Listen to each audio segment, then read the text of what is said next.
Hello guys, अभी अभी एक ब्रेकिंग न्यूज़ निकल कर आ रही है 69,000 शिक्षक भर्ती के संबंध में।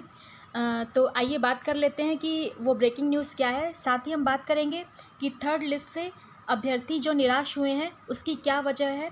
साथ ही ये भी देखेंगे कि किस वर्ग के अभ्यर्थी को कितनी सीटें आवंटित की गईं। इसके अलावा हम बात करेंगे कि किस कैटेगरी का गुणांक कितना नीचे गिरा। तो गाइज़, वीडियो को शुरू करने से पहले मेरा आप सभी से अनुरोध है कि अगर आपको मेरा ये वीडियो पसंद आए और इसमें दी गई जानकारी आपको अपने लिए यूज़फुल लगे तो प्लीज़ आप सभी मेरे इस वीडियो को अधिक से अधिक लाइक करें, शेयर करें, कमेंट करें। साथ ही मेरे इस चैनल को अधिक से अधिक सब्सक्राइब करें और बेल आइकन पर क्लिक करना ना भूलें ताकि आपको मेरे हर नए लेटेस्ट वीडियो का नोटिफिकेशन आसानी से मिल जाए। तो गाइज़, अब आइए वीडियो को शुरू करते हैं। गाइज़, आइए देख लेते हैं कि क्या अपडेट निकल कर आ रही है। गाइज़, इसमें एक ऑफिशियल वेबसाइट पर दिया हुआ है कि अध्यापक भर्ती के 6,696 पदों के लिए जिला आवंटन सूची जारी। और समरी है, सचिव बेसिक शिक्षा परिषद ने 69,000 सहायक अध्यापक भर्ती के खाली पदों पर तीसरी काउंसलिंग 28-29 जून को। गाइस, इस न्यूज़ में साफ साफ बताया गया है प्रदेश के परिषदीय विद्यालयों के लिए 69,000 सहायक अध्यापक भर्ती में पूर्व में 67,867 पदों पर नियुक्ति की प्रक्रिया की गई थी। सचिव बेसिक शिक्षा परिषद की ओर से 2 बार की काउंसलिंग के बाद खाली 6,696 पदों के लिए तीसरी काउंसलिंग के लिए जिला आवंटन सूची जारी कर दी गई है।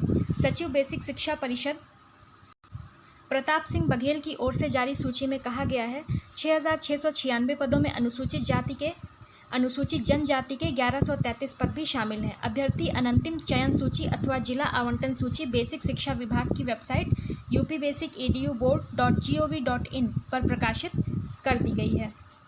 साथ ही इसमें यह भी बताया गया है कि सचिव बेसिक शिक्षा परिषद की ओर से जारी सूची में कहा गया है कि अनंतिम जनपद आवंटन सूची में शामिल अभ्यर्थियों को आवंटित जिले में अभिलेखों के परीक्षण काउंसलिंग के लिए 28 एवं 29 जून को जिला बेसिक शिक्षा अधिकारी के कार्यालय में प्रातः 10 बजे से सभी अभिलेखों के साथ उपस्थित होना है। साथ ही इसमें आगे बताया गया है कि अभ्यर्थियों को नियुक्ति पत्र जारी करने के बारे में अलग से जानकारी दी जाएगी। इसके अलावा एक और भी बड़ी न्यूज़ निकल कर आ रही है जिसमें साफ साफ ये उल्लिखित किया गया है कि इन 6,696 पदों में किस वर्ग के अभ्यर्थी को कितनी सीटें आवंटित की गई। तो आइए इसे गौर से देख लेते हैं।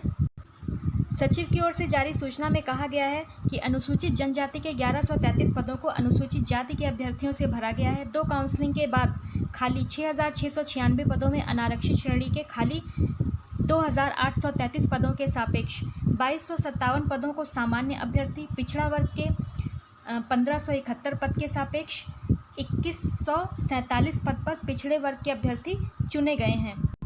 इसमें 576 अभ्यर्थी अनारक्षित श्रेणी में शामिल हैं।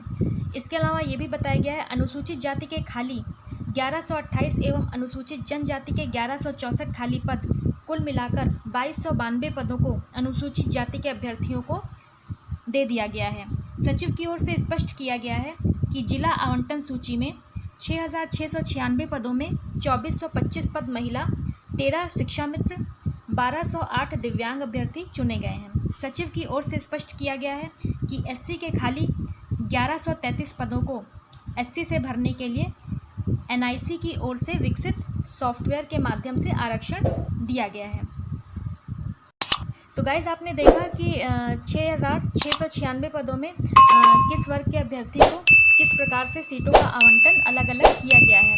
लेकिन गाइज, अगर सूत्रों की माने तो ये भी न्यूज़ निकल कर आ रही है कि ओबीसी वर्ग के अभ्यर्थियों की बहुत सी सीटें इस थर्ड लिस्ट में शामिल नहीं की गई हैं, जो कि सरकार को करना चाहिए था, जिसके कारण बहुत से योग्यताधारी ओबीसी वर्ग के अभ्यर्थियों को भारी नुकसान का सामना करना पड़ा है। ये बहुत ही खेद का विषय है कि ओबीसी वर्ग के बहुत से अभ्यर्थी पूरी तरह से योग्यताधारी हैं। उन्होंने टेट का एग्ज़ाम बड़ी मेहनत से पास किया है, सालों तैयारी करके, और सुपर टेट निकाला है। साथ ही उनके डिग्री डॉक्यूमेंट्स वगैरह भी सब ओके हालत में हैं। फिर भी इतना योग्यताधारी होने के बावजूद उन्हें ओबीसी वर्ग की सीटों का आरक्षण का लाभ नहीं मिला है। ये बहुत ही दुख की बात है, जो कि सरकार को ऐसा नहीं करना चाहिए था। ओबीसी वर्ग की जितनी भी आरक्षित सीटें हैं उन्हें ओबीसी वर्ग के समस्त अभ्यर्थियों को देनी चाहिए थी। अब आइए अगली न्यूज़ पर आते हैं। तो गाइज़ अगली न्यूज़ जो निकल कर आ रही है वो है कट ऑफ के बारे में। गाइज़ 69,000 शिक्षक भर्ती की जो तीसरी लिस्ट जारी हुई है उसमें ओबीसी वर्ग की कट ऑफ 66.52 गई है, सामान्य वर्ग की यानी जनरल वर्ग की कट ऑफ 66.85 गई है और एससी वर्ग की 59.08 गुणांक तक गई है। तो गाइज़ आपने देखा कि मैंने अपने पिछले वीडियो में ओबीसी वर्ग की कट ऑफ 66.2 बताई थी और सामान्य वर्ग की कट ऑफ 66.6 बताई थी और एससी वर्ग की कट ऑफ 59 बताई थी। तो आपने देखा मेरी बताई हुई कट ऑफ में केवल ओबीसी वर्ग में 0.3 का ही फ़र्क है और सामान्य वर्ग में 0.2 का ही फ़र्क है और एससी वर्ग में तो बहुत ही माइन्यूट सा फ़र्क है। तो मैंने बहुत ही अच्छी जानकारी लेकर आपको कट ऑफ बताई थी और वो लगभग सत्य भी हुई है। तो गाइज़ जो ये कट ऑफ गई है इस वजह से बहुत से अभ्यर्थियों को नुकसान भी हुआ है। कितने ही अभ्यर्थी ये मान कर बैठे थे कि शायद उनका भी नंबर आ जाए जो कुछ ही पॉइंट से पीछे हैं, लेकिन उनका चयन इस बार नहीं हो पाया। उन सब के लिए मुझे खेद है और ये भी कहना चाहूँगी कि जो अभ्यर्थी रह गए हैं कुछ ही पॉइंट से वो निराश ना हो, अपनी तैयारी जारी रखें अगली वैकेंसी के लिए और इस बार अपने हाथ से मौका जाने ना दें।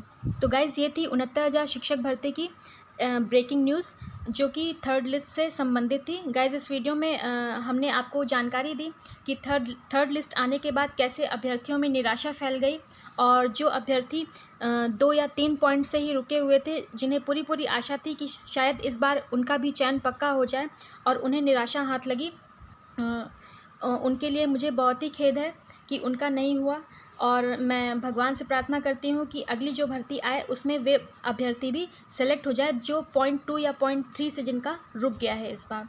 और इसके अलावा इस वीडियो में मैंने आपको ये भी बताया कि कौन से वर्ग को कितनी सीटें आवंटित हो पाई। साथ ही आपको ये भी जानकारी दी गई कि जनरल, ओबीसी, एससी और पीएच, साथ ही शिक्षा मित्र और महिला अभ्यर्थी समस्त को कितनी सीटें आवंटित की गई हैं थर्ड लिस्ट में। तो गाइज़ ये थी आज की कुछ लेटेस्ट ब्रेकिंग न्यूज़ 69,000 शिक्षक भर्ती की थर्ड लिस्ट से संबंधित।